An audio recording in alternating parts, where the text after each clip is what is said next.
after lived with his family in Argyll. The oldest boys worked the land with their father, and the young ones made a living from fishing. Back then, shoals of cod, mackerel and herring were plentiful. Sometimes, seals would help themselves to a fish or two from their nets. This annoyed the young men very much. One evening their father asked how the fishing was going, and they complained angrily about the seals stealing and eating their catch. When they were finished moaning and cursing the seals, their father replied quietly, "I've fished the waters around here for longer than you've lived. Where you've been fishing is Seal Island. That's where the seal people live. They have as much right to those fish as any of us. Stay away from their island."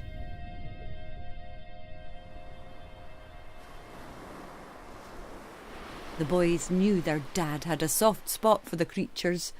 They agreed not to upset him by grumbling about the seals anymore. But they kept fishing the waters around Seal Island. And the seals carried on tearing their nets and eating the fish. The lads resented this bitterly and decided to put a stop once and for all to the seals' fish stealing.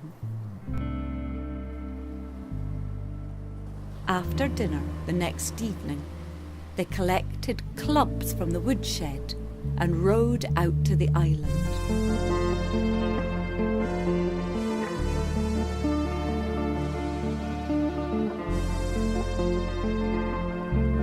Strangely, there were no seals to be seen anywhere. Usually hundreds of them would be lying on the rocks and shore. They moored their boat, collected wood and made a fire. The brothers sat smoking and going over their plan to club the wee seals and finish the bigger ones off with rocks. Suddenly they heard voices. No one ever came to the island. Only seals and birds lived here. Then a tall, broad man with greying hair came into view. Behind him, a whole tribe of folk surrounding the boys and their fire. The grey-haired man spoke. "We know why you came here tonight, to club our children to death and smash the skulls of our mothers, fathers, brothers and sisters." The lads jumped to their feet. They protested. "We came here to kill the seals. We've never seen you before in our lives." The man replied, "We are the seal people. We will do exactly to you as you had planned to do to us."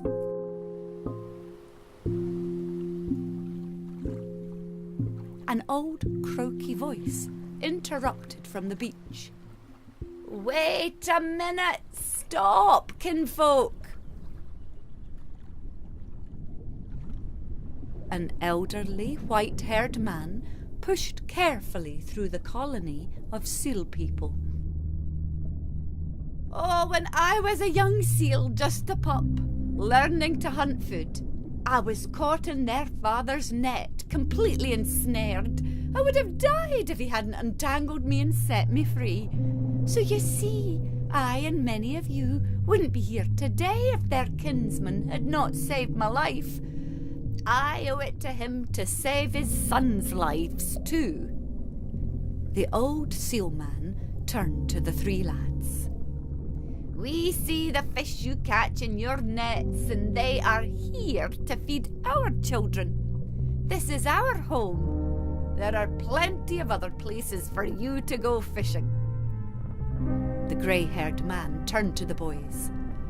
"We will respect grandfather's wishes and let you go.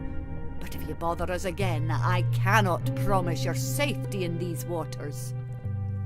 The seal people stood aside, letting the lads return to their boat.